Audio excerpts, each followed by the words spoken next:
და გადავინაცვლოთ დღეს ჩვენს სტუმართან. დღეს ჩვენი სტუმარია შოთა ჩერქეზიშვილი, რომელიც არის ახალგაზრდა პოეტი. მოგესალმებით პირველ რიგში. გამარჯობა, დიდი მშვიდობისა რადიო მსმენელს და ტელემოყურებელს მივესალმები. და შოთა რა საკში გაგიტაცა პოეზიამ და რამდენად ხშირად წერ? ასე ვიტყვით, რომ ბავშვობაში გამიტაცა პოეზიამ, ანუ დაახლოებით ვიყავი 14 წლის. როცა პირველად გამიჩნდა, ანუ სიყვარული, ასე ვთქვათ, ბავშვური სიყვარული, ბავშვური გატაცება, გრძნობა. ანუ პირველად სიყვარულმა დაგაწერინა ლექსი? რა თქმა უნდა, ხო, როგორც უმრავლესობა პოეტებს, პირველი ჩემი ლექსი ეძღვნებოდა ჩემს პირველ სიყვარულს. და ნუ შემდეგ განვაგრძე წერავ, წერდი ერთ სტროფიანს, შემდეგ ორ სტროფიანს, რაღაც მერე უკვე დავიხვეწე ალბათ და უკვე ნელა გადავედი სხვა თემებზეც. რა როლს თამაშობს შენს ცხოვრებაში პოეზია?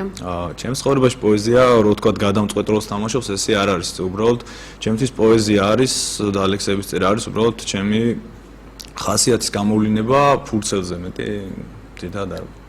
შენ სხვა თემა ახსენე, რა არის შენი შემოქმედების მთავარი თემა და мотиваცია? ანუ ერთი და იგივე საკითხს ეწერ ძირითადად თუ სხვა თემატიკას ეხები? არა, ნუ ერთი და იგივე საკითხს ძირითადად არ წერ, მაგრამ ძირითადად როგორც თქვი, სიყვარულზე მქონდა მაქვს ბევრი ლექსი დაწერილი, მაგრამ წერ სამშობლოს სიყვარულზე, წერ დღევანდელ შექმნილ სიტუაციას საერთოდ თუნდაც ეს სოციალურ ქსელებთან დაკავშირებით, ხალხი რომ სახში ჩაკეტილი ასე ვთქვა და პროტესტს გამოხატავ ჩემებურად ფურცელზე მხოლოდ.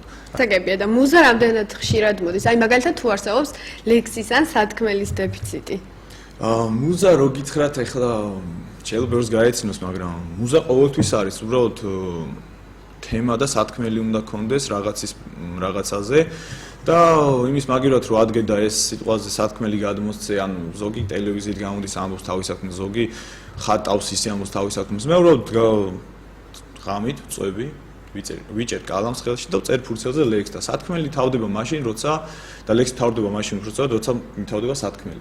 რამდენად ხშირად იმართება პოეზიის საღამოები და შენ რამდენად ხშირად იღებ მონაწილეობას? რაც შეეხება პოეზიის საღამოები ხშირად იმართება, მაგრამ მე არასდროს არ ვიღებ მონაწილეობას მაშინ, რადგან მე წერ ჩემთვის, წერ უბრალოდ იმისთვის, რომ თქვა ჩემი სათქმელი, გამოხატო ჩემი გრძნობები და ანუ შენი თავისთვის წერ? ასე გამოდის, ეგოისტი ვარ და ჩემი თავისთვის წერ, არ ვაკითხებ არავის. და ნუ ეხლა ალბათ პრემიერა გაქვს დღეს ჩვენ. შეიძლება ითქვას, რომ პრემიერა მაქვს დღეს და რამოდენიმე დღის წინ გადავწყვიტე უბრალოდ გამეცნო ჩემი შემოქმედება, ანუ შემოქმედებას ბრჭყალებში, რადგან ეს უბრალოდ ნაწერებია ჩემი აზრით. ჩემი ნაწერები გამეცნო საზოგადოებისთვის, შეეფასებინა ხალხს, შემდეგ ეს ყველაფერი და ნახოთ თუ მოეწონებათ. გაქვს 10 ნოემბერს პოეზიის საღამო. 10 ნოემბერს 17 საათზე მაქვს პოეზიის საღამო, რომელიც ჩატარდება ქალაქ რუსთავში, რადგან რუსთაველი გახდა ვარ, ქალაქ რუსთავში, კოსტავას 22 ნომერში. მე და ჩემი მეგობარი ზურა აბაშიძე წავუძღვებით ამ საღამოს. ნუ საკმაოდ ბევრი ლექსი არ ვიტყვი, მაგრამ დაახლოებით 35-40 ლექსი იქნება. და უბრალოდ დავიღლები მთელი საღამო, მხოლოდ მე რო ვიკითხო ეს ყველაფერი და თხოვე ჩემი მეგობარ ზურა აბაშიძეს, რომ დამხმარებოდა გვერდში დამდგომოდა, ნახოთ შევხედავთ როგორ მოეწონება ხალხს, ჩემი კრიტიკოსები იქნებიან ჩემი უახლოესი მეგობრები და კიდევ დამცირ საზოგადოება ნახოთ როგორ იქნება. მანამდე არასდროს არ წარსდგა ხარ ფართო აუდიტორიის წინაშე შენი ლექსებით. ან რომელიმე სხვა პოეტის ლექსებით ან ყოფილი პოეტები, რომლებსაც ვთქვამთ, რომ ჩემი ლექსიო, რო წავეკითხა სკოლაში, მცხვენოდაო და სხვის ლექსებსა უფრო ადვილად ვკითხულობდი. შენ თუ ქონია ეგეთი მომენტი? არა, ნუ სირცხვილის მომენტი ეხლა რო გითხრათ არ მქონია, მაგრამ როგორი მომენტი ხონია, იცით? უბრალოდ თვლიდი, რომ ეს ჩემი ლექსები იმდენად ჩემთვის პირადული არის და პირადული იყო, რომ არ თვლი საჭიროდ, რომ წამეკითხა სხვისთვის, გამენდო ეს ჩემი გულის სათქმელი სხვისთვის და შემდეგ სრულად შემთხვევით ერთგან წავიკითხეს უფრო სადაც მხოლოდ გოგონები ისხდნენ, მხოლოდ მე ვიყავი მაწვილი. წავიკითხე 1-2 ლექსი, გოგონებს ძალიან მოეწონათ ეს ლექსები. შემდეგ მეგობარმა წაიკითხა ჩემი ლექსები.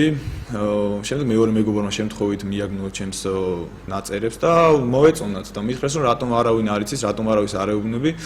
მე თქვი უბრალოდ ეს ჩემთვის წერ, ჩემი გრძნობებს გამოხატავ.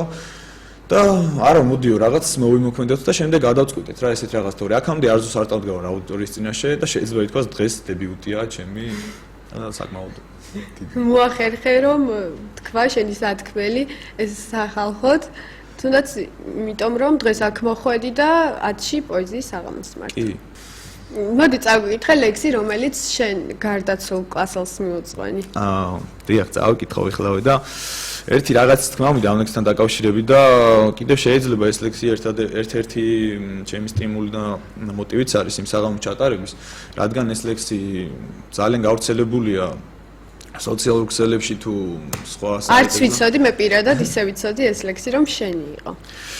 ძალიან კარგი. და უბრალოდ ეს მიუძღვენი ჩემს გარდაცვლილ მეგობარს კლასელს, რომლის გვერდითაც ვიჯექი მე ერთმანეთს ვიჯექით 10 წელი, რომელიც ასაკში გარდაიცვალა ეს ადამიანი.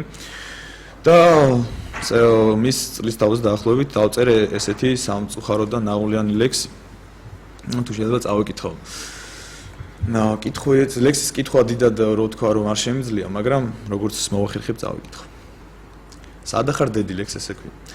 გული ამტკივდა მიშველე დედი, თვათ მიბნელდება დაღამდა დედი. ამ ხალხს რა უნდა გამიშვით ხელი არსად წამოვალ მიხსენი დედი. ეს რა ყუთია? მითხარი დედი, თეთრი სუდარა რად გინდა დედი? რატომ ტირი ხარ, რატომ დისკს ცრემლი? რომ გეფერები ვერ აგრძნობ დედი? გთხოვ შემომხედე, შვილი ვარ შენი ნუ თუ ვერ ხედავ ეს მე ვარ დედი. არც გესმის, არც ჩემი გესმისა, რა ხდება დედი? აქ რატომ წევა, რატომ ვერ ვდგები? რატომ მოფრინდა ეს თეთრი მტედი საით მიყავართ? არ მინდა ხელში. დაბლა ჩამომსვით გავიული ფეხით. ეს რა ორმოა, მითხარი დედი და რატო ჭარბობს დღეს შავი ფერი? მიწას ნუ მაყრით, არ აქ წამთ ღმერთი? რატომ დაბნელდა, სადახარ დედი? ოხ როგორც ცივა, გამათვე დედი, გთხოვ ჩამეხუტე მაკოც ერთი. დედი აქა ხარ, ნუ თუ წახვედი. მონატრები ხარ, ვერ გხედავ დედი. ისადღა გაქრა ის თეთრი მტრედი, რატომ არა ჩანს ნათელი სვეტი, რომ გაანათოს უკუნი ბნელი. ჯერა მოვა და წამიყვანს ღმერთი, მუდამ შენთან ვარ, მიყვარხარ დედი.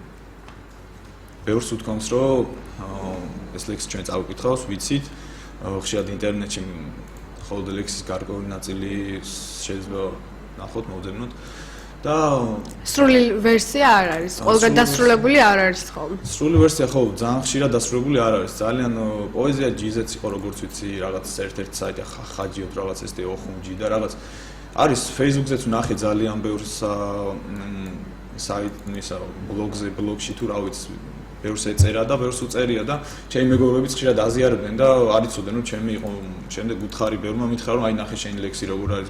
ერთი შემთხვევაც იყო ვიღაც ქონდა მითვისებული და ძალიან მეწყინა რა, იმიტომ რომ ეს ლექსი შეიძლება ლექსი ყოფილიყო, საერთოდ არ მაქვს მაგას პრობლემა, მე ნამდვილად, მაგრამ ეს იმდენად ჩემთვის ძალიან პირადულია და იმდენად ახლო ადამიანს მიუძღვენი და იმდენად კინეული იყო ეს ყველაფერი, რომ ძალიან მეწყინა და სწორედ ამ ლექსის გამო გადავწყვიტე რომ უკვე სახელი დამირქმე ჩემი ლექსებისთვის, ანუ მე თქვა თუ ვისი ლექსებია, ვით შემოქმედება ეს. სამშობლოზე წაგვიკითხე ლექსი. ეხლა